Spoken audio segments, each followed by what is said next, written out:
बहुत डर लगता है, पता नहीं क्यों। परमेश्वर को बहुत बहुत धन्यवाद करते कि इतना एक्साइटेड रहा कि हम सोचे भी नहीं थे कि नांदेड़ के लिए परमेश्वर ने क्या योजना बना के रखी। तो सच में सबसे पहले तो मैं परमेश्वर को बहुत धन्यवाद देती हूँ कि जैसे हमने लास्ट टाइम भी मैंने कहा कि हम एडवांस में थे और परमेश्वर ने कहा नांदेड़, और मैं जैसे बोल रही थी मुझे क्यों बोल रहे हो, उसको बोलो नांदेड़ जाना है। तो परमेश्वर ने हम दोनों के हृदय को तैयार किया नांदेड़ के लिए। और हम नहीं जानते थे कि परमेश्वर नांदेड़ में क्या कर रहे हैं। परमेश्वर ने और जैसे अंकल आंटी है, यशवंत अंकल और उनकी वाइफ, उन्होंने क्या क्या करके रखा है हमें कुछ भी नहीं पता। हाँ, हमें हाँ उन्होंने हमें कुछ भी पता नहीं था। तो परमेश्वर को मैं इतना धन्यवाद देती हूँ कि जैसे हम गए अंकल नाइजल के पास तो उन्होंने हमें इनकार नहीं किया जाने से। उन्होंने नहीं कहा कि मत जाओ और अभी इतना जल्दी आप एडवांस से आए हो और आप बोल रहे हो नांदेड़ जाना है तो हाँ मैं अभी अलाउ नहीं करूंगा, ऐसे उन्होंने कुछ नहीं कहा। उन्होंने कहा आप नांदेड़ जाना चाहते हो, वाह जाओ, लेकिन करोगे क्या? तो वो सवाल था हमारे लिए भी कि हम करेंगे क्या। तो Firstly, I want to thank God for the door that He has opened with excitement towards Nanded. We didn't even know what Yashwant uncle and Kantabai they've already done in Nanded. We didn't know that until we went there and we saw what they have sown and the excitement that people had. I just really want to thank God. Last time I had shared with you all that how God spoke to me and my husband Sharad, that you all go to Nanded. And Dinah Didi said that, no, you speak to my husband. And they had the same thing. There was an alignment. God brought alignment. And they were excited to go to Nanded. When they told Uncle Nigel, we want to go, Uncle Nigel said, please go. And he asked, but what will you all do? हाँ, फिर uncle Donald और uncle Nigel का ऐसा हमने चेहरा देखा है कि वो जो पूछ रहे हैं हम क्या करेंगे, बट हम नहीं जानते थे सच में कि हम वहां जाकर क्या करने वाले। तो जैसे हम प्रार्थना भी कर रहे थे और मैं थॉमस को बोल रही थी देख ऐसे ऐसे सब प्लानिंग करेंगे, तो वचन तैयार कर, मैं वर्शिप देखती हूँ, वो क्षेत्रापार के बारे में बताएगा, वगैरह वगैरह हमारी प्लानिंग थी।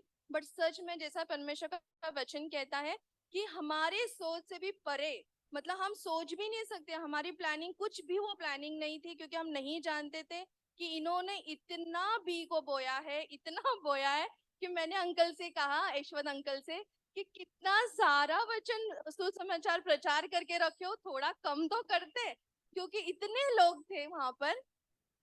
और जैसे फर्स्ट डे हम वहां पर पहुंचे तो हमने सिर्फ हमें बताया गया कि 10 या 15 लोग 10 लोग आएंगे ऐसे।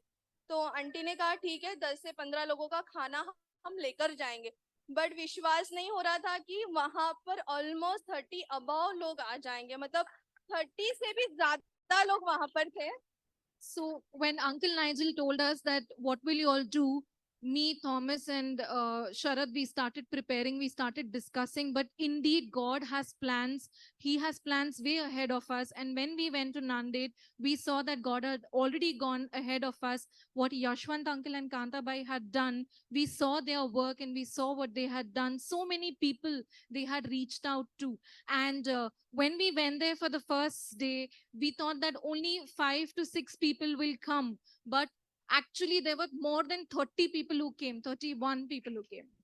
तो ये परमेश्वर जैसे जैसे अंकल नाइजल और आप सबने प्रार्थना की कि हमसे पहले परमेश्वर वहां पर जाएंगे और परमेश्वर वहां पे अपना कार्य को स्टार्ट करेंगे। और ये सच में हमने देखा कि इतने सारे लोग जब वहां पर आए तो मैं थोड़ा शांत हो गई। मैंने कहा थॉमस ये क्या है, आपने तो बोला कि कुछ लोग आने वाले और इतने सारे लोग।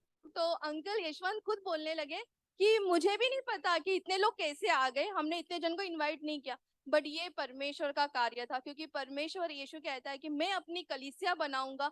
और उन सब जितना आप देख रहे हो इस सबकी इच्छा है कि वहां पर एक कलीसिया होना, क्योंकि सब अपने अपने क्षेत्र में मतलब अपने गांव में मिल रहे हैं, बट उनकी इच्छा है कि हम एक कलीसिया को स्थापना करें। तो ये देखकर भी हम बहुत एक्साइटेड और खुश हुए।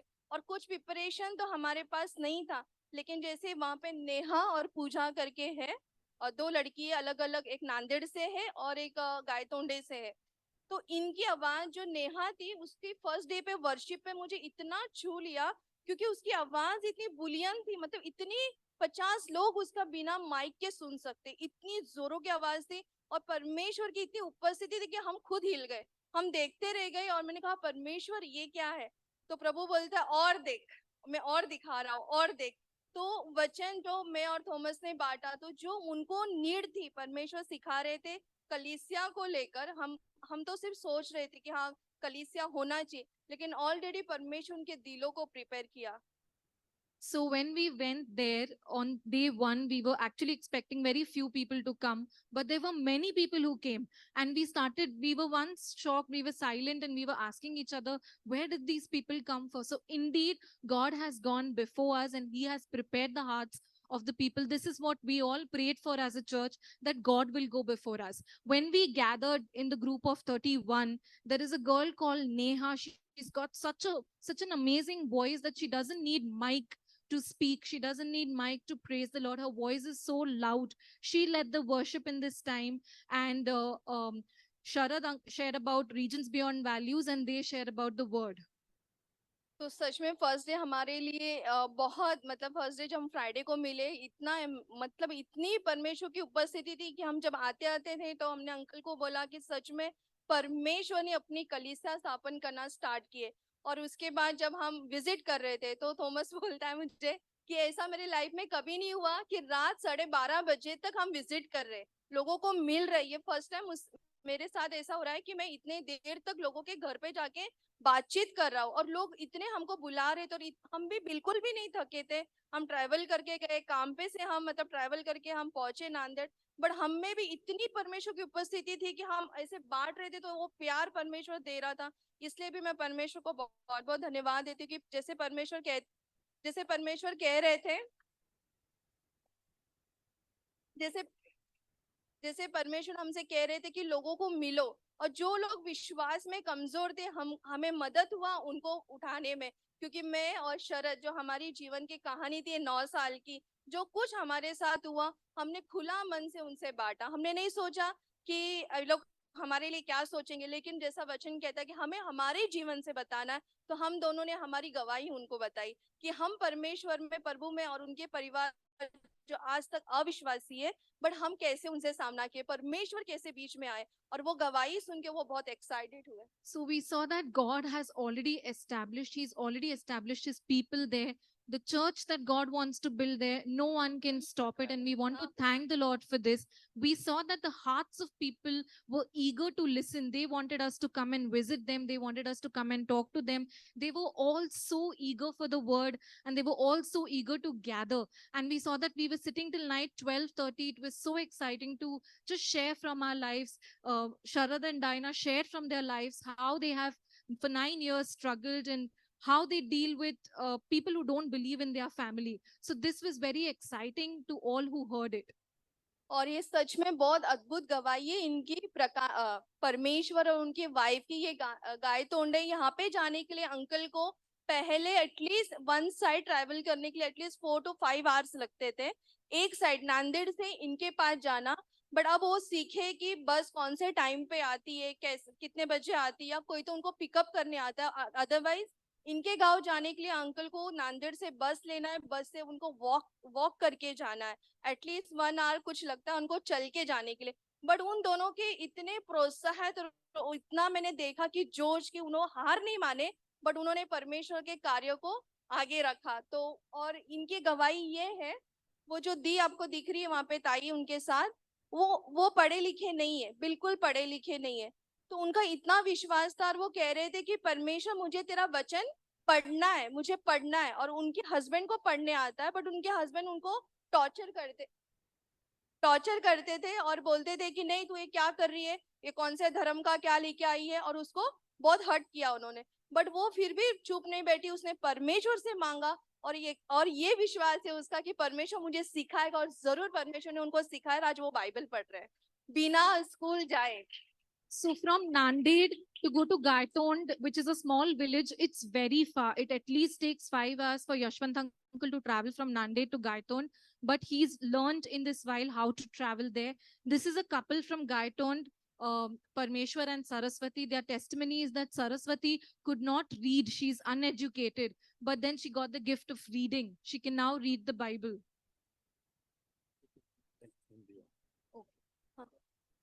और प्रकाश जो उनके जो हस्बैंड है, इनकी गवाही ऐसी है कि ये परमेश्वर के विरोध थे, परमेश्वर के लिए उनको मतलब बहुत ज्यादा उनको परेशान करते थे, बोलते थे तू क्या कर रही है। लेकिन एक दिन जब ये अपने खेत में गए तो कुछ तो स्नेक का कुछ उसको जहर लग गया पैर में, जिसके वजह से उसको डॉक्टर ने कहा कि आपको पैर काटना पड़ेगा। और उसने बहुत इलाज किया, बहुत सारा उन्होंने पैसे खर्च किए।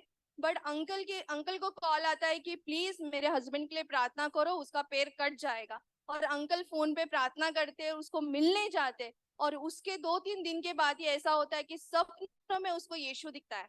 और वो बोलता है, यीशु उसको पूछता है तुझे क्या चाहिए। तो वो बोलता है देख ना मेरा पैर कटने वाला, मेरा पैर कट जाएगा, मैंने इतना पैसे खर्चा किए, मेरा पैर कट जाएगा। तो यीशु बोलता है तू चिंता मत कर और नीचे देख। और जैसे वो नीचे देखता है तो पैर पूरा जो घाव से भरा हुआ है, वो फोटो हमने नहीं डाला, जो घाव से भरा हुआ पैर है वो पैर परिपूर्ण चंगाई हो गया और उसका विश्वास परमेश्वर में आया। तो कितना मतलब हम वहां पर है या नहीं है, लेकिन परमेश्वर उनके साथ है। और मैंने शरद को बोला कि जैसे इजरायली लोगों के साथ परमेश्वर खड़े थे, और जैसे अंकल ने हमें सिखाया कि आइडल वर्शिप मतलब आइडल पे आप कुछ बात नहीं करना, कुछ मत बोलना, हमने कहा हाँ ठीक है हम कुछ नहीं बोलेंगे।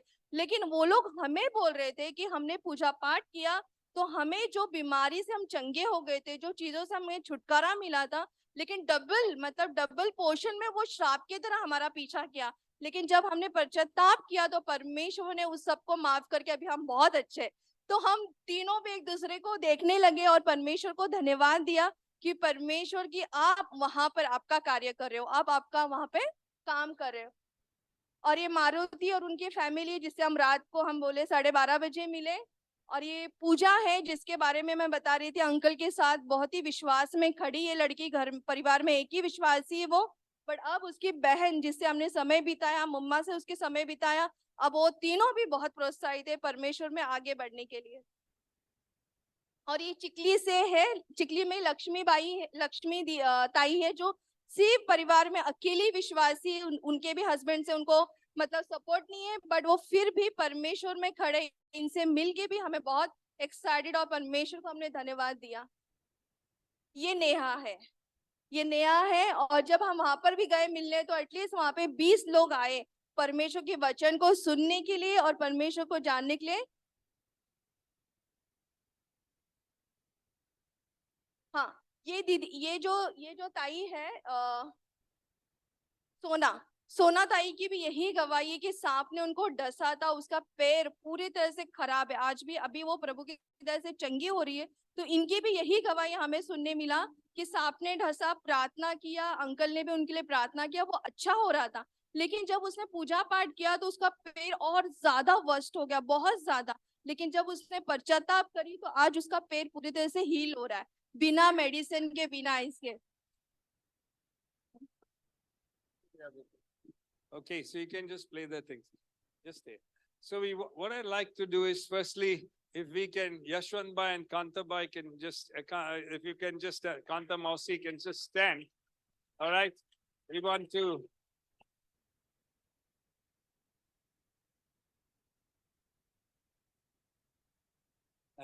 We want to honor you for the way you have labored and worked very hard for all these years, but today the fruit is being seen. हम आपको आदर देना चाहते हैं, जो काम आपने, जो कठिन काम आपने इतने सालों तक किया है, उसका फल अब हम देखते हैं। Okay, when Diana and Sharad also came to me, what I found was an excitement in their hearts to take it forward. And I said, in the theme of all that Steve has shared about advance, here's a couple who is ready to go. And I was so thrilled with Diana and Sharad's response, and that's how they ended up going. जो सबसे अच्छी बात है वो ये है कि advance conference के बाद जब डायना और शरद मेरे पास आए तो वो लोग बहुत उत्साहित थे ये चीज के लिए और उत्साहित थे जाने के लिए। But I also want to thank God for the teams that went there earlier. There was a ladies team. The ladies team, there's Desiree, Manjula, I think Bobby. If you all can stand where you're, who are the other ladies? Just stand. तो इससे पहले ये लोग जाने से पहले team थी जो वहां गई थी। There's Vanmala. महिलाओं का जुट था जो गया था। The ladies that went there, that's one team. Then there was another team of Johnny and Thomas and Nane. That team also can stand. फिर और एक गुट था जो वापस गया था, वो भी खड़े रह सकते हैं। Where's Thomas? Okay. And there were some others that went as well. Yeah, Nathu. और भी लोग All right. थे। And, even Johnny, I just want to say, Johnny has been every time calling Yashwant Bhai and Kanta Mausi and looking after them and finding out how they were. And I want you to see that actually when something like this happens, so many are involved. One is sowing, another is watering, and God makes it grow. मैं ये हम देखते हैं कि कोई एक बोता है, कोई एक पानी डालता है, पर Okay. प्रशंसा परमेश्वर को So, मिलती है। can I quickly call Yashwant Bhai and Kanta Bhai, all right, in front, and the others also who are involved, stand, please. तो मैं इनको आगे बुलाना चाहता हूँ और बाकी लोग खड़े रहिए प्लीज, जो आप गए Okay, थे the वहाँ। others also. Yeah, all those teams. I just want you to stretch your hands to these people and let's pray that God will now come upon them in fresh ways, because 2024 we want to see a church planted. So we need God's way forward. हम प्रार्थना करेंगे और प्रार्थना करेंगे कि कलीसिया यहाँ पे स्थापित हो जल्द से जल्द। All right, so can we stretch our hands even to these people and them, and let's all pray together. एक साथ प्रार्थना करेंगे। Father, in the name of Jesus, I want to pray your blessing, your grace upon Yashwant Bhai, Kanta Mausi, continue to protect them, Lord. And make great blessing be upon each one of these people and sons. We pray and ask you, Father, in the name of Jesus. Thank you for them, anoint them. We pray as we put our hands, we ask you for low-hanging fruit of a church. Lord, that no matter what does, you will have a church in Jesus' name.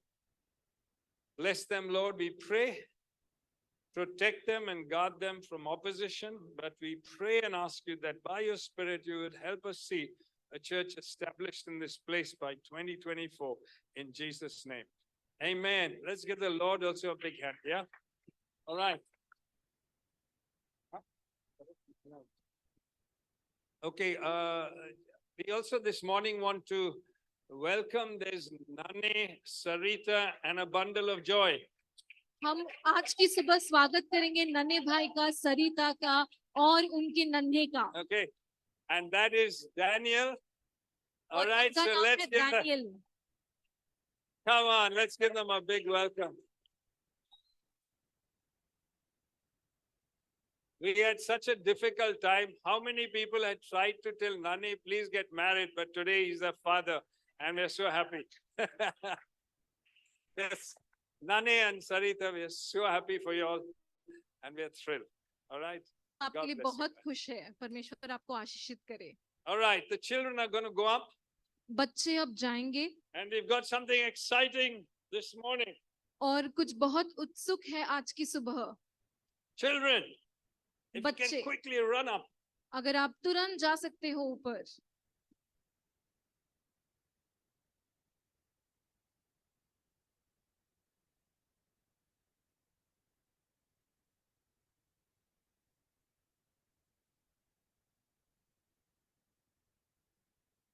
All right, we've got to be at some level, at some stage, we've got to see this church Harvest of Grace transitioning into a new leadership. हम देखना चाहते हैं कि हमारी कलीसिया एक बदलाव देखेगी अगुओं के रूप में। And at some stage over the next 2-3 years, that there's another leadership that begins to lead Harvest of Grace. और ऐसा होगा कि 1 या 2 सालों के अंदर एक नई अगुओं की टीम आएगी जो इस कलीसिया को आगे ले And so जाएगी। it's a joy actually to see new people beginning to emerge. तो बहुत खुशी से मैं ये देख पा रहा हूँ कि नए नए लोग आ रहे Okay, हैं। last week we had Amrita and Raja Babu. पिछले सप्ताह हमारे साथ अमृता और राजा बाबू ने And बांटा। this week we've got today 2 people. One is Jillian first, and then Rohan. They're going to share the word this morning. और इस सप्ताह हमारे साथ है रोहन और जिलियन। So- पहले जिलियन आएंगे। So a warm welcome to Jillian. Come on, Jillian let's का put our hands स्वागत है। and still welcome Jillian.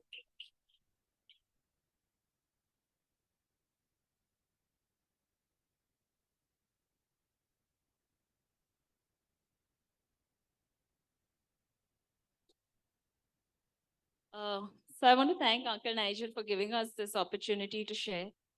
And I want to start by saying that God has put me in a place in my office where I had to do a lot of presentations for governments, for ministers. But while I was preparing for this, I think this is one of the greatest honors that I've had to speak to the Church of God. मैं पहले तो uncle Nigel का धन्यवाद देना चाहती हूँ कि उन्होंने मुझे ये मौका दिया। मेरे काम के क्षेत्र में मैं बहुत ऐसे प्रेजेंटेशंस बनाती हूँ और बहुत सारी बातचीत करती हूँ बड़े बड़े लोगों के साथ, बट आज जो मैं यहाँ पे खड़ी हूँ ये मेरा सबसे बड़ा आनंद का बात है। When Uncle Nigel asked us to share something, he didn't really give us a topic. But what I want to share today is what God is doing in my heart. तो जब अंकल नाइजल ने हमको बांटने के लिए कहा तो उन्होंने हमें कोई शीर्षक नहीं दिया, तो जो मैं आज बांटने वाली हूँ वो परमेश्वर की ओर से जो उन्होंने मेरे हृदय में डाला है वहां से बांटूंगी। I am in a phase of transition in my life where I feel that God has picked me out from a corporate job and placed me to work in a Christian organization. तो मेरे व्यक्तिगत जीवन में मुझे ऐसा लगता है कि मैं एक बदलाव के पड़ाव पे हूँ जहाँ पे परमेश्वर मुझे मेरे जो कार्य मैं करती हूँ, जो ऑफिस का काम मैं करती हूँ, वहां से मुझे लेकर उनकी कलीसिया के काम में और रख रहे हैं। And through this new job, I feel like God is giving me a front row view of what He is doing among the nations. और अभी का जो मेरा नया जॉब है, नया काम है, उसमें मुझे आगे से देखने मिल रहा है कि परमेश्वर देशों से और राष्ट्रों की कलीसियाओं के साथ क्या कर रहे हैं। And as we advance in this new season, I feel that God, I just want to share about you. And I pray that God also begins to give you a heart for the nations. तो इस समय में जब हम एक नए दौर में आ रहे हैं तो मैं ये प्रार्थना करती हूँ और ये इच्छा रखती हूँ कि परमेश्वर भी आपको वो नया नजरिया दे, वो नया हृदय दे। So we are going to look at the book of Nehemiah, chapter 1 today. तो हम नेहमाया की किताब देखेंगे आज, उसका पहला अध्याय। And we always have known Nehemiah to be the guy who started rebuilding the wall of Jerusalem. और हम नेहमिया को जानते हैं क्योंकि उन्होंने यरूशलेम के जो द्वार थे, जो दीवार थे, उनको वापस बनाना शुरू किया। But what was really happening before he started rebuilding the wall? लेकिन क्या हो रहा था इससे पहले कि उन्होंने ये कार्य शुरू किया? So let's look at the book of Nehemiah, chapter 1, verse 1 to 3. हम नेहमाया की किताब से पढ़ेंगे। In the month of Kislev, in the 20th year, when I was in the citadel of Suta, Hananiah, one of my brothers, came from Judah with some other men, and I questioned them about the Jewish remnant that had survived the exile and also about Jerusalem.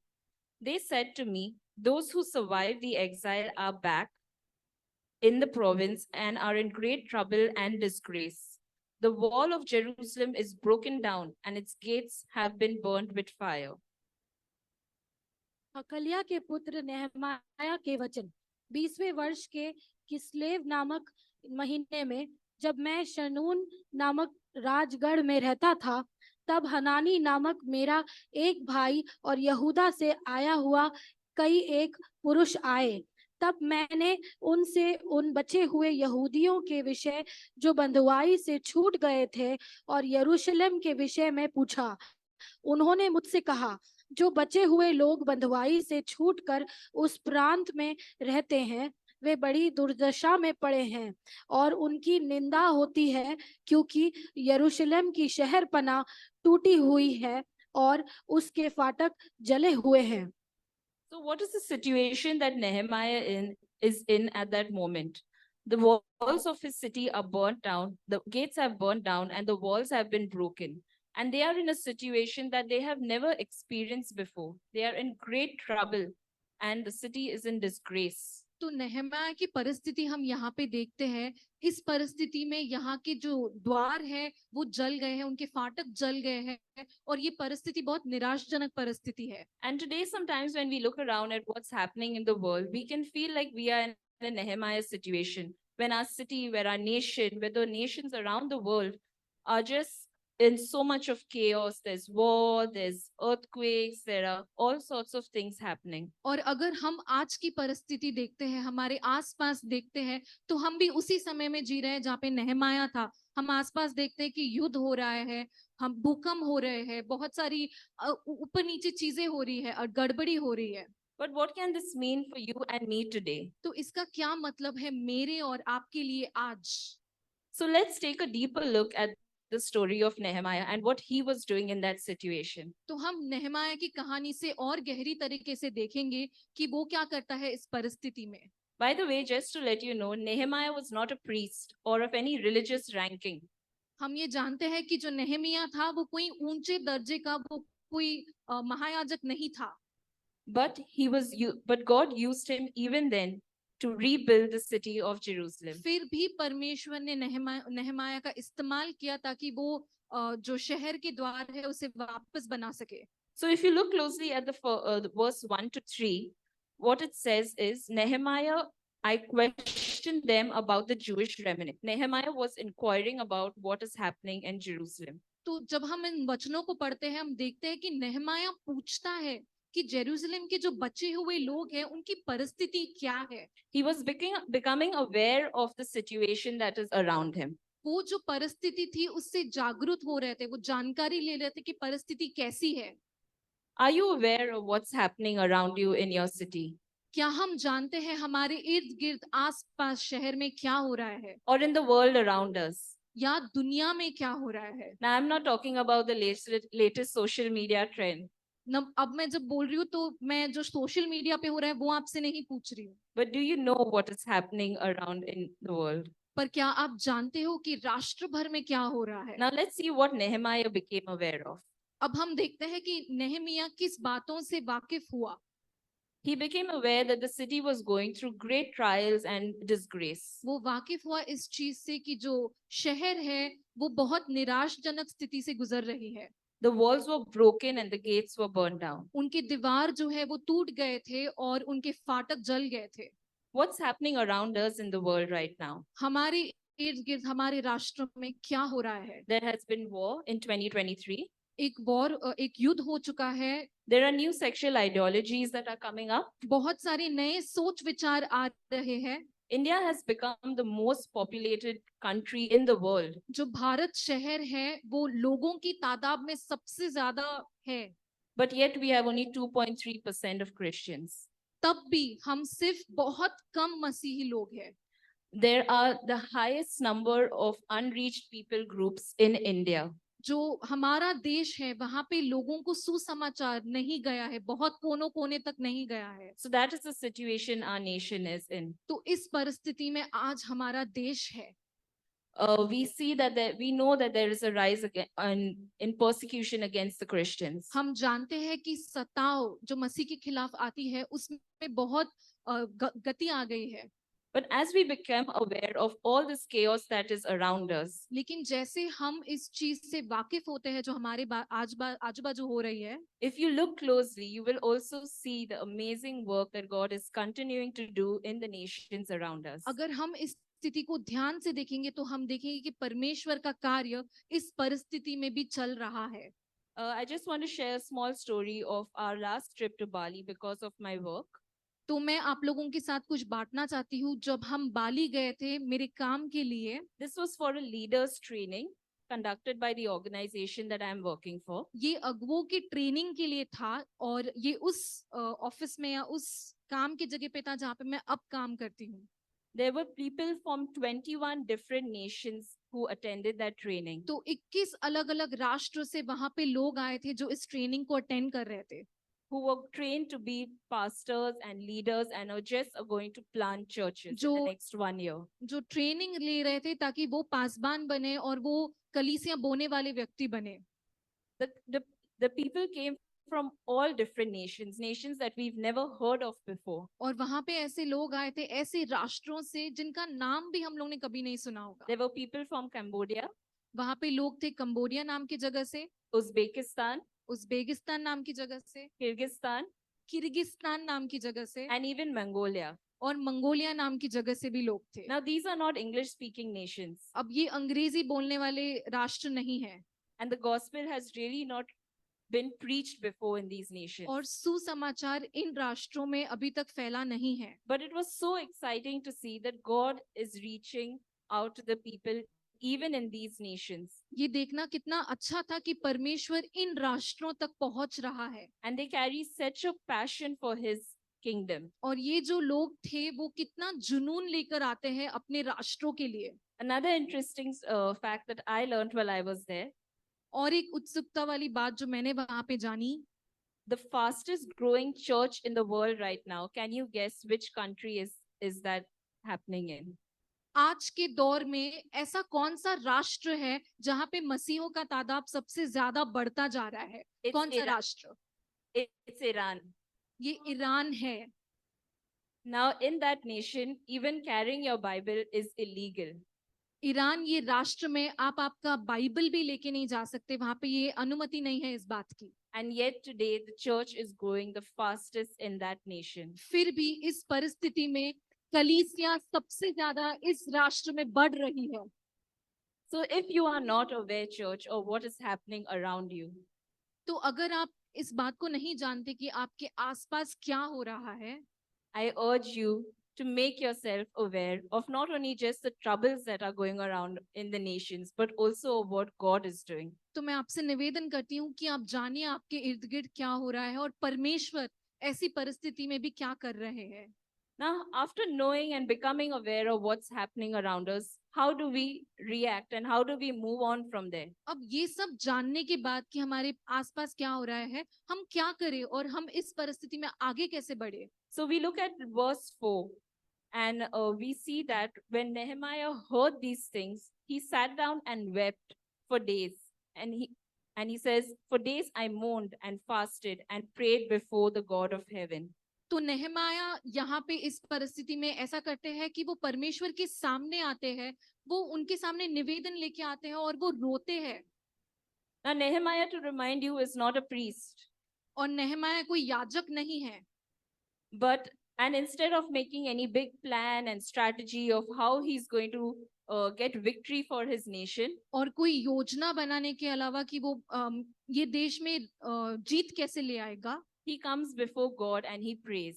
वो करने के अलावा वो परमेश्वर के सामने आते हैं और वो प्रार्थना करते हैं। How do we respond to what's happening to around us in the nations? तो हम कैसे इस चीज को संभालते हैं, हमारे आसपास क्या होता है उसमें हम कैसे जवाब देते हैं? When we see corruption, when we see injustice, जब हम करप्शन, जब हम भ्रष्टाचार को देखते हैं, जब अन्याय को देखते हैं, or when we see all the chaos that's happening around the world, या जब हम जो राष्ट्र भर में गड़बड़ी हो रही है उसे देख के हम कैसा जवाब देते हैं? yes, it may move us, it may make us sad, हाँ, वो हमें उदास कर सकता है, हमारे दिल में कुछ कर सकता है, and we may even get angry with the government. और कभी-कभी हम गुस्सा भी हो सकते हैं। But can we learn to bring that before God? पर क्या हम सीख सकते हैं कि इस परिस्थिति को परमेश्वर के सामने लाए? Because we see in prayer, God does something in our hearts. क्योंकि जब हम प्रार्थना करते हैं तो परमेश्वर हमारे हृदय में कुछ करता है। And as we see Nehemiah praying, he begins with praising God and saying, God, you are the God of heaven and the great and awesome God. और अगर हम नेहमाया की प्रार्थना को देखेंगे तो सबसे पहले वो परमेश्वर की स्तुति करता है, वो कहता है परमेश्वर आप सबसे महान हो। And as he prays, he also begins to get a sense of what God is asking him to do. और जैसे वो ऐसे प्रार्थना करने लगता है, उसे समझ आता है कि परमेश्वर क्या करना चाहते हैं इस परिस्थिति में। And he senses that God is asking, he remembers God's promise where he tells Moses, I will gather them and bring them to a place I have chosen as a dwelling for my name. और उनकी प्रार्थना में वो याद करते हैं परमेश्वर का वादा जो उन्होंने मूसा से किया था कि मैं तुम्हें वो वादा वाला जमीन दूंगा। And as he gets a sense of what God wants him to do, he makes an appeal to God. और जैसे नेहमाया अपनी प्रार्थना में समझता है कि परमेश्वर उनसे क्या करना चाहते हैं, वो परमेश्वर के सामने एक निवेदन लेके आते हैं। What are the things that God is laying on your heart right now or has been laying on your heart where you can bring before God? जो भी चीज परमेश्वर में आपके हृदय में लाई है, वो चीज आप परमेश्वर के सामने ले आइए प्रार्थना में। Now we all know that Nehemiah goes with a very big ask to God. Naveen, Very big ask. हाँ, अब हम ये जानते हैं कि नेहमाया परमेश्वर के सामने एक बहुत बड़ी मांग रखता है। He asks God, let your ear be attentive to the prayer of the servant and the prayer of your servants who delight in revering your name. Give your servant success today by granting him favor in the presence of this man. नेहमाया ऐसा कहता है कि परमेश्वर अपने कानों को खोलो, अपने नजरों को मेरी ओर आप लगाओ, और जो मैं आपसे मांगता हूँ वो मुझे दीजिए, मुझे सफलता दीजिए जो मैं करना चाहता हूँ उसमें। Now we know that he is going to go to the ruler of that nation and ask him permission to let them go and rebuild the city. नेहमाया अपने राजा के पास जाकर उनसे अनुमति मांगता है कि वो जाए और उनका जो यरूशलेम शहर है वहां पे वो द्वार बनाए। Now this is Nehemiah's ask. अब ये नेहमाया की मांग है। What is it that we can bring before God and ask him for our nation? ऐसा क्या है जो हम परमेश्वर के पास लेके आ सकते हैं और उनसे मांग सकते हैं हमारे राष्ट्र के लिए? Can we ask him to step in against the rising persecution? क्या हम उनको कह सकते हैं कि वो आए आगे ये जो सताव आ रहा है उसके बीच में, Or the brokenness in our nation, in the people, in the families? या हमारे राष्ट्रों में जो टूट गया है, जो परिवारों में टूट गया है, क्या हम परमेश्वर को वहां आने कह सकते हैं? Or the loss of innocence in children because they are being exposed to evil on the internet at such a small age? या हम हमारे बच्चों के लिए वैसे प्रार्थना कर सकते हैं उनको बचा के रखने में, क्योंकि आज के दौर में वो कितनी चीजों को देखते हैं? Or the fallen culture we see in our workplace where all that matters is work? या जो टूटी हुई चीजें हम हमारे कार्यालय में देखते हैं जहाँ पे सब कुछ बिखरा हुआ जैसा है? Or can it be just seeing your family or your neighbors saved? या क्या ये सिर्फ आपके परिवार को देखना हो सकता है, या आपके जो बाजू में रहते हैं, आपके इर्द गिर्द, उनके बारे में हो सकता है? What is your big ask to God? आपकी बड़ी मांग क्या है परमेश्वर से? Now, as we continue to pray, can we also come together to pray as a church for our nation? जैसे हम एक साथ आएंगे प्रार्थना करने के लिए, क्या हम प्रार्थना कर सकते हैं हमारे राष्ट्रों के लिए? We meet every month. We are going to meet this week again to हम pray हर- online. हम हर महीने मिलते हैं प्रार्थना करने के लिए, और इस सप्ताह भी मिलने वाले हैं प्रार्थना के लिए। Can I encourage you, church, to join in as we pray for the nations? क्या मैं आपको प्रोत्साहित कर सकती हूँ कि आप इसमें जुड़े और राष्ट्रों के लिए प्रार्थना करें? So now we know Nehemiah became aware. He came before God and prayed. हम जानते हैं कि पहला नेहमाया जागरूक हुआ और दूसरा वो परमेश्वर के सामने आए उनकी प्रार्थना लेकर। What next? Does he stop there? इसके बाद क्या वो यहीं रुक जाता है? Nehemiah takes action. नेहमाया कार्य में भी इसे करता है। He uses his place of influence at work to build the kingdom of God. जिस जगह पे नेहमाया था वो वहीं से शुरुआत करता है परमेश्वर का राज्य बनाने के लिए। Where has God placed you? परमेश्वर ने आज आपको कहाँ रखा है Where you can start carrying a heart for the nation. जहाँ पे आप एक ऐसा हृदय लेके चल सकते हो राष्ट्रों के लिए? God has placed you in this nation, in this city, in your workplace, in your family to fulfill his purposes. परमेश्वर ने आपको रखा है आपके कार्यालय में, आपके परिवार में, आपके राष्ट्र में, आप जहाँ रहते हो वहां पे, ताकि उनकी योजनाएं आपके द्वारा पूरी हो। And I would like to share a small story from my workplace where I was before. मैं अपनी कहानी बांटना चाहूंगी जिस कार्यालय में पहले थी वहां से। You would have seen on the last visitor Sunday that I had around 6 or 7 of my colleagues come to church. आप लोगों ने देखा होगा कि जब हमारा विजिटर वाला स्पेशल संडे हुआ था तब मेरे ऑफिस से 6 से 7 लोग आए थे। But it was not just the invitation that went out before that Sunday. ये उनको सिर्फ बुलाना नहीं था जो मैंने किया उस सप्ताह। God had started working in my office much before that. परमेश्वर मेरे कार्यालय में पहले से ही काम करना शुरुआत कर दिए थे। So I was one of those people who just like to go to office, finish my work and come back. तो मैं ऐसी व्यक्ति हूँ जो अपने ऑफिस या कार्यालय की जगह में जाती हूँ, अपना काम करती हूँ और बस वापस आ जाती हूँ। But God was encouraging me and teaching me to love the people who I work with. पर परमेश्वर मुझे सिखा रहे थे उन लोगों से प्रेम करने के लिए जिन लोगों के साथ मैं काम करती हूँ। To step out and open my heart and my life to them. कि मैं आगे बढ़ूं, कदम उठाऊं और अपने जीवन उनके साथ बांटूं। And this may feel like a very small thing for some, like a very big thing for you. आप लोगों को शायद ये बहुत छोटा लगता हो या किसी को बहुत बड़ा लगता हो। But through that small step, God built a great friendship and relationship with the people that I worked with. पर इस छोटे कदम से परमेश्वर ने रिश्ते बनाए, अटूट रिश्ते बनाए उन लोगों के साथ जिन लोगों के साथ मैं काम करती थी। So we would share very casually what we did over the weekend, our travel stories, our house group meetings, the Sunday school that we are part of. तो मैं उनके साथ ऐसे ही बांटती थी कि मैं हमारे हाउस ग्रुप में क्या कर रही हूँ, हमारी कलीसिया में क्या हो रहा है, इस सप्ताह क्या हो रहा है, मेरे जीवन में क्या हो रहा है। And God let that happen very naturally. और परमेश्वर ने ये होने दिया बड़ी आसानी से। And when the opportunity came to invite them to church on Sunday, और जब मेरे पास ये मौका आया कि मैं उन्हें बुलाऊं रविवार को कलीसिया में, God had already prepared their hearts to accept that invitation. परमेश्वर ने उनके हृदय को तैयार कर दिया था इस निवेदन को स्वीकार करने में और कलीसिया आने में। So it's the little steps that we take. तो ये छोटी छोटी चीज है, ये छोटी छोटी कदम है जो हम परमेश्वर में बढ़ाते हैं। What about your friends and your social circle? तो आपके दोस्तों के बारे में क्या? Church, I do hope you have friends outside church. मैं ये अपेक्षा रखती हूँ कि आपके दोस्त हैं कलीसिया के बाहर। Because if you don't know anyone outside the kingdom of God, how are you going to carry his kingdom outside? क्योंकि अगर आपको परमेश्वर के राज्य के बाहर वाले लोग नहीं पता, तो आप उन तक परमेश्वर का राज्य कैसे ले जाओगे? Rohan and I make it a point to invite some of our friends over, ex-colleagues, classmates, just over to our house or go out and meet them and just stay in touch and build those relationships and nurture those relationships with the people that God has brought in our life. Jillian और रोहन अपना समय निकालते हैं ताकि वो ऐसे लोगों से मिल सके, उनके साथ बांट सके कि उनके जीवन में क्या हो रहा है।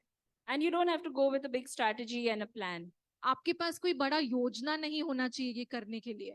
Just go genuinely loving them and wanting to know what's happening in their lives. बस इस हृदय से, प्रेम भरे हृदय से जाओ और ये जानने के लिए जाओ कि उनके जीवन में क्या हो रहा है। All the people who are 60 plus here, can you put your hands up, please? जो सारे लोग यहाँ पे 60 की उम्र से ज्यादा है, वो अपना हाथ उठा सकते हैं। I want to tell you that God can also give you a passion for the nations. मैं आपसे ये कहना चाहती हूँ कि परमेश्वर आपको जुनून दे सकता है राष्ट्रों के लिए, And he is going to use you to reach the nations. और वो आपका इस्तेमाल करेगा राष्ट्रों तक पहुंचने के लिए।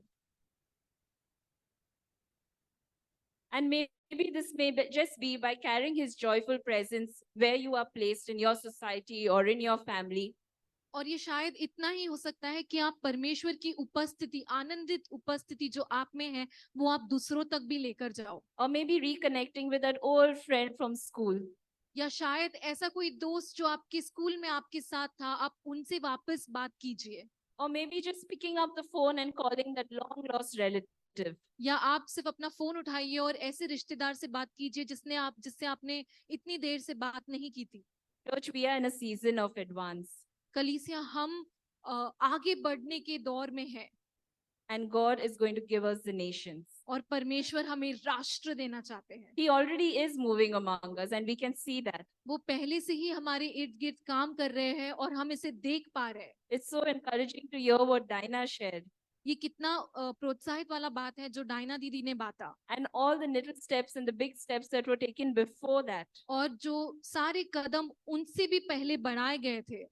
Maybe God is calling you to reach, to touch an unreached people group in our nation. शायद परमेश्वर आपको बुला रहे हैं ऐसे लोगों के पास जाने के लिए जहाँ पे कोई अभी तक गया नहीं है। Or maybe he's going to take you and ask you to move to a completely different nation. शायद वो आपसे कहेंगे कि आप किसी एकदम अलग ही राष्ट्र में जाओ। But it can start with the little steps. पर ये शुरू होता है एक छोटा सा कदम बढ़ाने से। In regions beyond now, we see that we have 15 couples who are moving cities and moving continents to carry the gospel. हम क्षेत्र अपार का भाग है और यहाँ हम देखते हैं कि 50 ऐसी दंपत्तियां हैं जो एक राष्ट्र से दूसरी राष्ट्र जा रहे हैं परमेश्वर का सुसमाचार आगे ले जाने के लिए। So we see that we are already a church and a body that is for the nations. तो हम यहाँ देखते हैं कि हम पहले से ही वैसी कलीसिया हैं जो परमेश्वर की देह का हिस्सा है, जो उनका राज्य आगे ले जाना चाहते हैं। You have given into the planting of churches in UP over the years. आप लोगों ने दिया है कि यूपी के कलीसिया में बोने के लिए, कलीसिया बोने के लिए। God is already using us for the nations. परमेश्वर हमारा अभी भी इस्तेमाल कर रहा है राष्ट्रों के लिए। Where is he going to take you next? अब वो आपको आगे यहाँ से कहाँ ले जाएंगे? Where is he leading you? वो आपको कहाँ ले जाएंगे? Church, can we just pray in our hearts? And if God has spoken something to you through this short message, maybe you can just share it with someone close to you, or don't let go of whatever God has put or is putting in your hearts right now. तो क्या हम इस बात को थाम कर प्रार्थना कर सकते हैं हमारे हृदय में? इस चीज को जाने मत दीजिए जो परमेश्वर ने आपके हृदय में डाला है।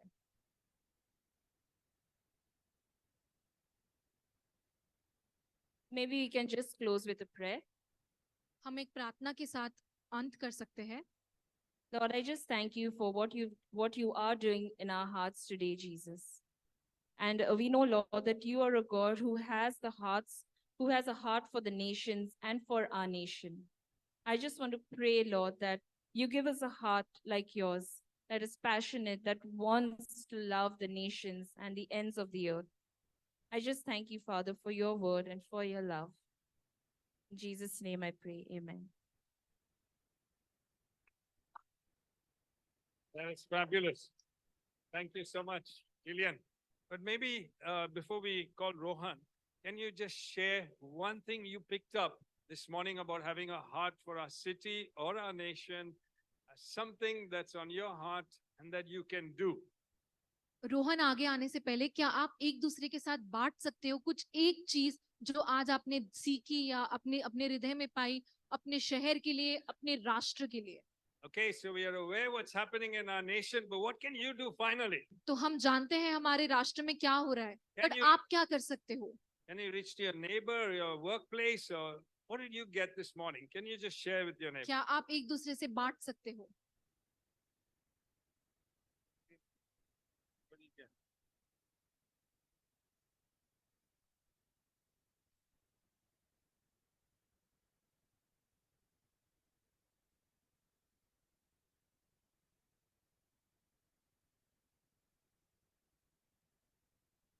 Intentionally, I want each lead to reach out to you, like I used to do.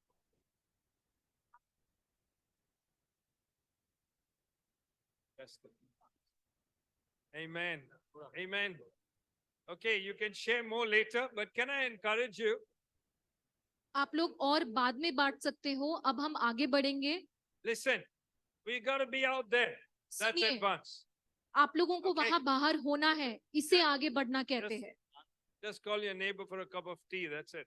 आप आपके बाजू वालों के बस एक चाय Let's पिलाने be के out लिए there. बुलाइए, बट आप रहिए वहां पे, So thank बाहर you, जाइए। Jillian. Thank you very much. धन्यवाद जिलियन And now आपका। let's welcome Rohan and Jack. अब हम बुलाएंगे All रोहन right. और जैक को।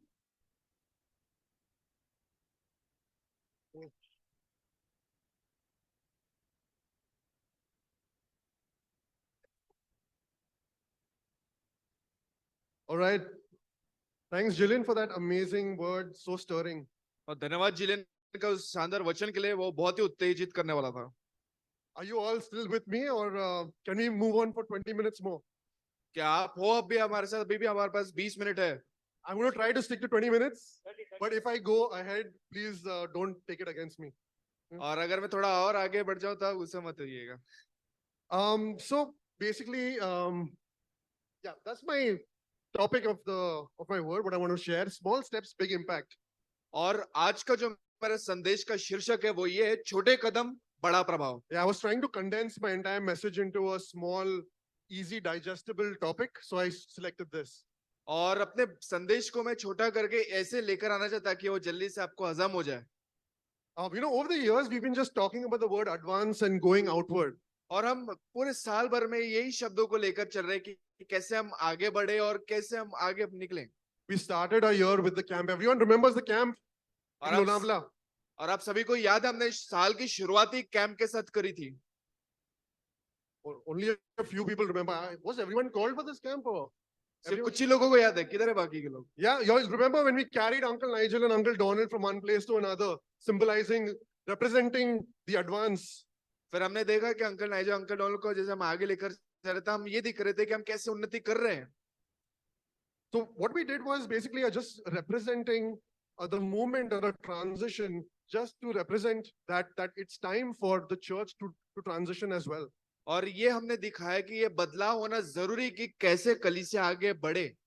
It wasn't just a representation of moving. It was just a representation of moving forward into the kingdom. और ये सिर्फ दिखाना था कि कैसे हम आगे बढ़ रहे हैं दुनिया में। Like while they're still here, it still does beg the question: are we ready to see ourselves advance? और यहाँ पर जब तक है वो, क्या हम तैयार हैं आगे बढ़ने के लिए? Are we ready as a church to move outward? क्या हम कलीसिया तैयार है कि कैसे हम बाहर जाएं? As Jillian shared, that we need to have a heart for the nations. Do we have the heart to rebuild our beloved city of Mumbai? और जिस तरीके से जिले ने बताया हमको हमारे राष्ट्र के लिए, हमारे देश के लिए और दिल होना चाहिए, और क्या हम अपने प्यारी शहर मुंबई को बना सकते हैं? If we are ready, how do we go forward in doing that? अगर हम तैयार हैं तो हम कैसे बाहर जाएं? It's really important to understand the nation that we live in, the community that we live in, and the people that we engage with. और ये बहुत जानना जरूरी है कि उन लोगों के साथ जिनके साथ हम रह रहे हैं, उस समाज में और समुदाय में जिसके बीच में हम रह रहे हैं, You know, one thing that stands really strong from people is that they are continuously busy. और एक चीज जो दिलचस्प है कि सारे लोग लगातार व्यस्त रहते हैं. Yeah, you try to kind of speak to someone and ask them whether I can meet you for some time. Can we just go out and just hang about a little bit? The first response you get that, hey, I'm not really available. I'm really busy during that time. और अगर हम किसी को बोलते हैं कि मैं तुमसे मिलना चाहता हूँ, ये काम है, तो वो आमतौर पर आपसे कहेंगे कि नहीं यार, मैं अभी थोड़ा व्यस्त हूँ किसी काम में. Yeah, I'm sometimes guilty of that.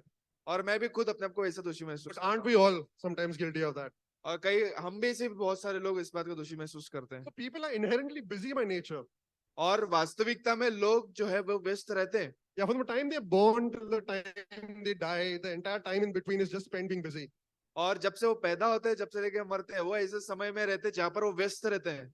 And over the last 2 years during the pandemic, you know, things have changed for everyone. From working from an office to working from home, you're doing your dishes, you're washing, you're cooking, you're taking care of your family, and then working all together. और महामारी के दौरान उसके बाद सब कुछ बदल गया. आप दफ्तर में काम करते, फिर आप घर में काम करते, फिर और सारी चीजें जो घर के काम जो आप करते हैं. So you're busy that way. And if you're from Harvest of Grace, then you're obviously always busy. अगर आप अनुग्रह की फसल कलीसिया से, तो आप व्यस्त रहेंगे ही. Busy in a good way. एक अच्छे तरीके में आप व्यस्त रहेंगे. Because obviously we're so involved with doing whatever we do, but we are very busy in a good way. और हम में से बहुत सारे लोग कर रहे हैं उस चीज को, इसलिए हम व्यस्त रह सकते हैं. Right? So with the entire busyness, our relationships with people also get strained a little bit. और इस सब के साथ में व्यस्तता में हमारे जो रिश्ते और संबंध है वो भी कहीं ना कहीं अटक जाते हैं. We have so much superficial interactions and superficial relationships with the advent of technology and with the advent of people just wanting to have a flourishing career. We just get lost. और कई बार हो सकता है कि हम खो जाते इस बात से कि किस तरीके से हमारा एक तरीके से हम खो जाते इस बात में. So how do we kind of move away from this entire mix and try to get through to people? और कैसे इससे हम बाहर निकले और लोगों के पास पहुंचे? I want to bring a very close resemblance to what Jesus did in a time where there were multitudes of people at one particular place. And how did he interact and notice people? और मैं आपको एक वाक्य बताना चाहूंगा कि किस तरीके से यीशु मसीह जो भीड़ के बीच में होते थे, किस तरीके से वो बात करते थे, लोगों से मिलते थे. I'm going to share from John chapter 5 और मैं यूहन्ना 5 से पढ़ूंगा. and starting from verse 3. और तीसरे वचन से. So I'll just give you a brief introduction of what exactly happened over there. और आपको बता दूंगा कि कैसे क्या हुआ वहां पर. So this entire incident was happening at the pool called Bethesda, और बेथेस्दा नाम के जो एक पूल है वहां पर यह हो रहा था. where there were multitudes of people who were sick, who were having disabilities, people who were blind, people who were filled with sores, just waiting to be healed. और वहां पर बहुत सारे लोग थे जो बीमार थे, रोग से ग्रसित थे. वैसे लोग वहां पर आए थे और एक अपेक्षा के साथ आए थे कि हम चंगे होंगे. As per this passage, every season there was an angel of the Lord who used to come and stir the waters up, and the first person to dip their feet into it used to get healed. और वो एक ऐसा पर्व होता था जहाँ पे एक स्वर्गदूत आता था उस पानी पे, और वहां पर जो कोई अपने टांगों को डुबाता था वो चंगा हो जाता था. So verse 3 says, तीसरा वचन कहता है, here a great number of disabled people used to lie, the blind, the lame, the paralyzed, one who was there who had been an invalid for 38 years. When Jesus saw him lying there and learned that he had been in the condition for a long time, he asked him, do you want to get well? और उनमें से बहुत से बीमार, अंधे, लंगड़े और सूखे अंग वाले पानी लेने की आशा में पड़े रहते थे, क्योंकि नियुक्त समय पर परमेश्वर का स्वर्गदूत कुंड में उतरकर पानी को हिलाया करता था. पानी हिलते ही जो पहले उतरता था वो चंगा हो जाता था, चाहे जो कोई बीमारी उसको क्यों ना हो. वहां एक मनुष्य था, वो 38 वर्ष से बीमार था. Pay more attention to the word where it says, when Jesus saw him lying there and he learned that he had been in this condition for a long time. और इस वचन की उधर गौर फरमाइए जहां पर यीशु मसीह कहते हैं, जहां पे लिखा है कि यीशु मसीह उसे वहां पे पड़ा हुआ देखकर, जानकर समझ सकते थे कि उसकी क्या हालत है. Some translations even say that he knew, which means Jesus was almost aware that this person used to visit this pool very frequently. और कई कई अनुवादों में ये लिखा है कि यीशु मसीह जानते थे, इसका मतलब ये है कि वो जानते थे कि वो कितने दफे उस कुंड के पास आता था। So there was definitely some sort of curiosity sparked under, with Jesus, that he knew that this man was visiting this place very often. और फिर हम देखते हैं एक तरीके से एक जिज्ञासा जगती है कि यीशु मसीह जानता था कि वो व्यक्ति कितने दफा उस कुंड के पास आया था। My question to you all is, how often do we notice people amongst our circles, amongst our entire group of people,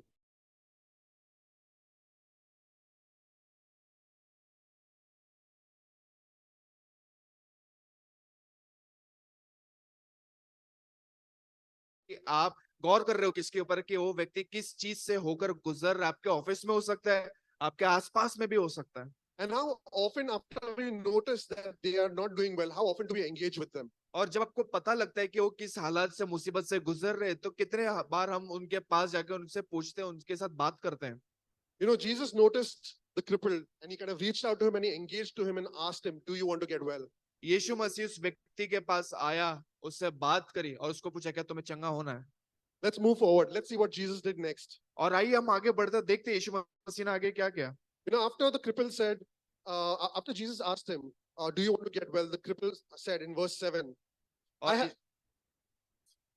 I have no one to help me in the pool when the water is stirred. While I'm trying to get in, someone goes down ahead of me. Then Jesus said to him, get up, pick up your mat and walk. And at once the man was cured. He picked up his mat and walked. The day on which this took place was the Sabbath. और 7वें वचन में यह कहता है कि उस बीमार ने यीशु मसीह को उत्तर दिया कि हे प्रभु, मेरे पास कोई ऐसा मनुष्य नहीं है जब पानी हिलाया जाए तो उस कुंड में उतारे, परंतु मेरे पहुंचते ही दूसरा मुझसे पहले उतर जाता है। यीशु ने उससे कहा, उठ, अपना खाट उठाकर चल, और वो तुरंत चंगा हो जाता है और अपनी खाट उठाकर चरने फिरने लगता है। You see the contrast. In the previous verse, Jesus asked this man, do you want to get well? और हम पहले देखते हैं कि यीशु मसीह उस व्यक्ति से कहते हैं, क्या तुम चंगे होना चाहते हो? The man could have responded, yes, I want to get well. और वो व्यक्ति हो सकता है वो ये कह सकता है कि हाँ, मैं बिल्कुल चंगा होना चाहता हूँ। But what was his response? He immediately went just talking about his situation, saying that I have no one to help me into the pool when the water is stirred. Every time I try, someone just jumps in and he gets healed. और वो यहाँ पर ये कहता है कि मेरे पास कभी मौका आता ही नहीं, जब पानी को हिलाया जाता है तब मेरे पास कोई रहता नहीं कि वो मुझे उस कुंड में उतारे, कोई और मेरे से पीछे से आके उस कुंड में चले जाता है। Does that sound very familiar? क्या ये आपसे ये वाक्य रखता है? Have you noticed sometimes when you just try to engage with someone just goes on and on talking about the situations, their troubles? और आप ऐसा आपने देखा ही होगा कि जब आप किसी से बात करें तो वो अपनी समस्या, अपने हालातों को आपके सामने रखते रहता है, बोलते ही रहता है उसके बारे में। How many times you think, oh my gosh, I just can't take this anymore. It's just too much of information overload for me. और आप ऐसा हो सकता है आप कहो कि ये तो बहुत ही ज्यादा बोल रहा है और ये बहुत ज्यादा ही जानकारी हो गई मेरे लिए।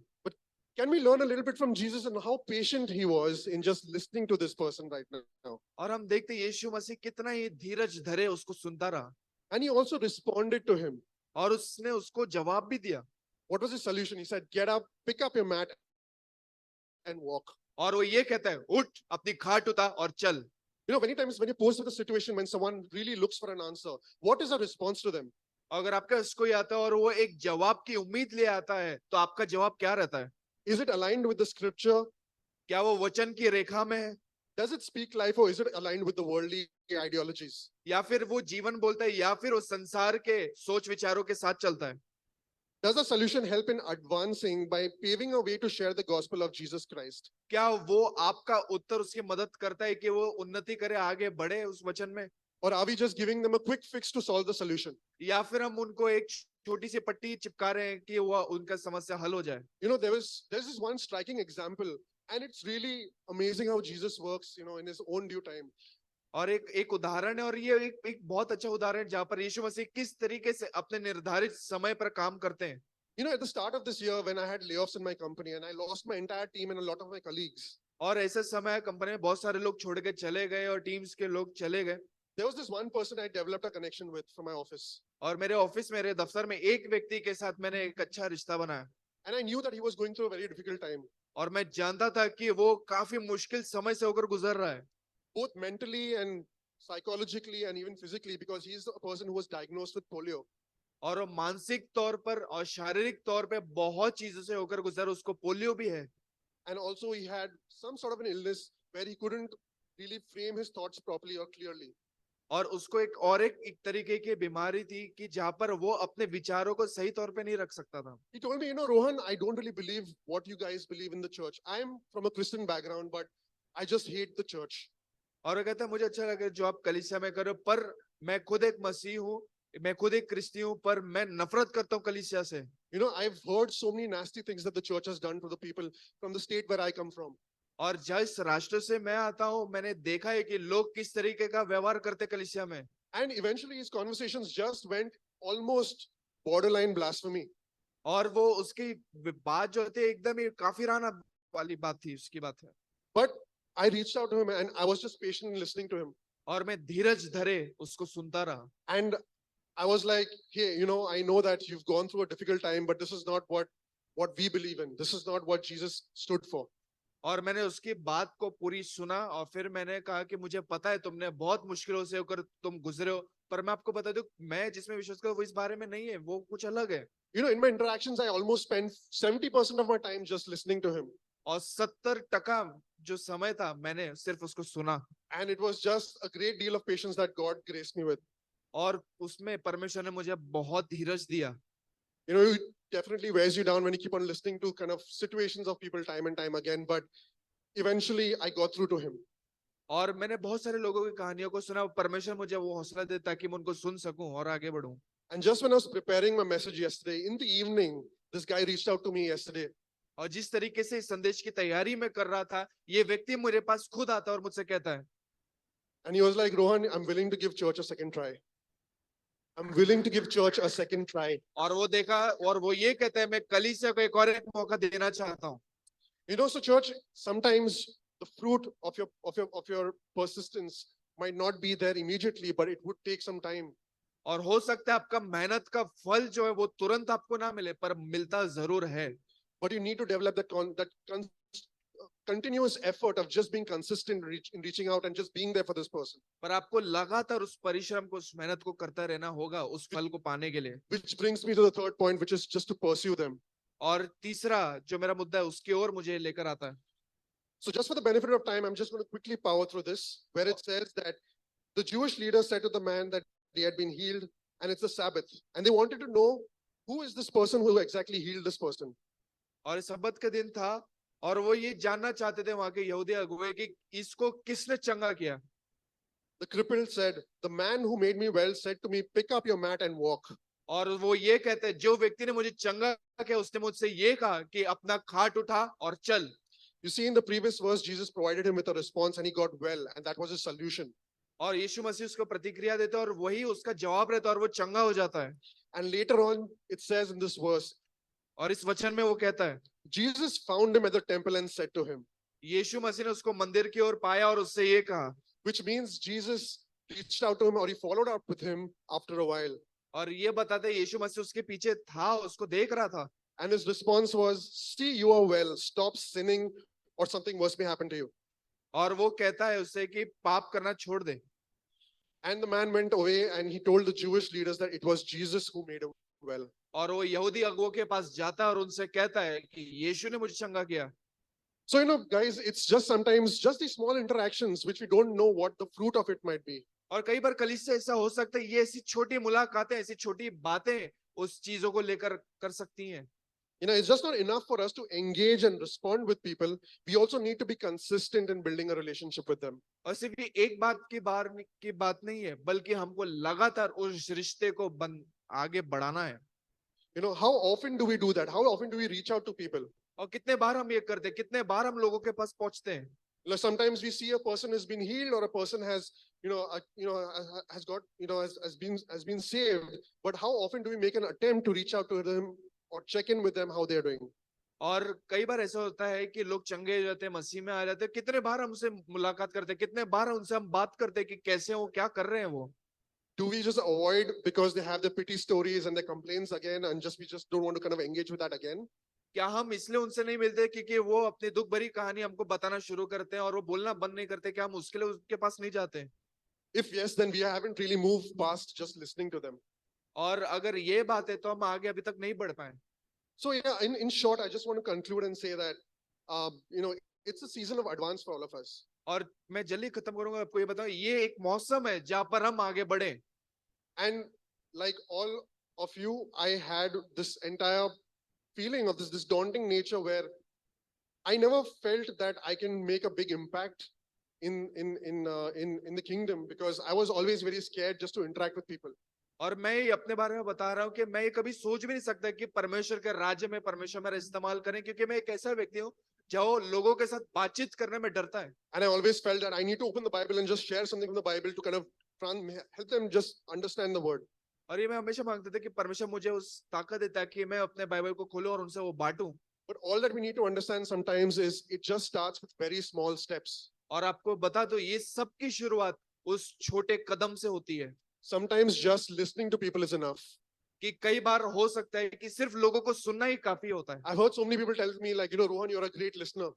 और मुझे बहुत सारे लोग कहते हैं कि रोहन आप बहुत अच्छे सुनने वाले हैं. You're not a person who just gives advice, because this is a time when advice is just given in plenty on social media, on in the groups or in your circles of friends. Everyone loves to give advice. और हम ये देखते हैं कि और रोहन जो है वो ऐसे व्यक्ति नहीं किसी को सलाह देते हैं. हम देखते हैं सलाह देने के लिए बहुत सारे चीजें हैं, जैसे हम सोशल मीडिया पे वहां पर सलाह देने के लिए लोग बैठे होते हैं. In the lifestyle of the mundane and the busyness of the people, can we be something more than we are? और हमारे जीवन की व्यस्तता में क्या हम ऐसे व्यक्ति कुछ और बन के बने? Can we start small? क्या हम एक छोटी शुरुआत करें? Can we take small steps to build God's kingdom over here? क्या हम छोटे कदम उठाएं ताकि हम परमेश्वर के राज्य को बनाएं? Can we all just notice that one person who's struggling within our circles? क्या हमारे गुट में या फिर हमारे पहचान में ऐसा कोई है, उसको हम पहचाने कि वो किस चीज से गुजर रहा है, गौर करें उस पे. Can we just notice and engage with them just how Jesus did at the pool? कि जिस तरीके से यीशु मसीह ने उस व्यक्ति के साथ कुंड पर किया था, उससे मिला, उससे बात करी, क्या हम वैसे कर सकते हैं? And once we're there, let's just spend time with them and just have fellowship with them. Maybe have a cup of tea, maybe invite them over for lunch. Let's start over there first. और आइए एक छोटी सी शुरुआत करें, उनसे मिले, उनसे बात करें, चाय नाश्ते पे उनको बुलाए, उनको खाने पे बुलाए, कुछ तो करें. And then let's depend on God for a solution or a response. और फिर हम परमेश्वर पे निर्भर बने ताकि वो हमें उसका समाधान दे. I hope this small extract really encourages you. और ये छोटा सा जो मेरा संदेश था, और मुझे उम्मीद है यह आपको प्रोत्साहन देगा. And if you are anxious and just a little worried about how to go outward, may this word serve as a word of encouragement. अगर आप सोच रहे कि मैं कैसे बाहर जाऊं, तो परमेश्वर आपको सामर्थ दे कि इस वचन से आपको मिले. Thank you.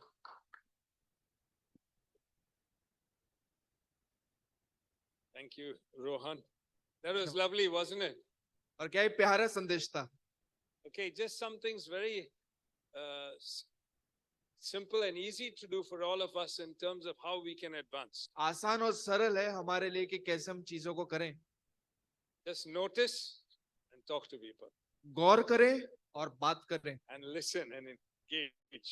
और सुने और उसके साथ मिलिए. And then follow up. Just follow up with people. और लोगों का पीछा करिए, आप So, उनके साथ जाइए. can we just again close today by just praying together and say, Lord, pray for the whole church. Pray in twos. Don't just pray for yourself now. Pray for the whole church. Lord, give us this spirit of advance where we can do these little things, but it makes us advance into our city. It changes one life after another. Give us an ability to listen. Give us an ability to notice. And let's make difference every week.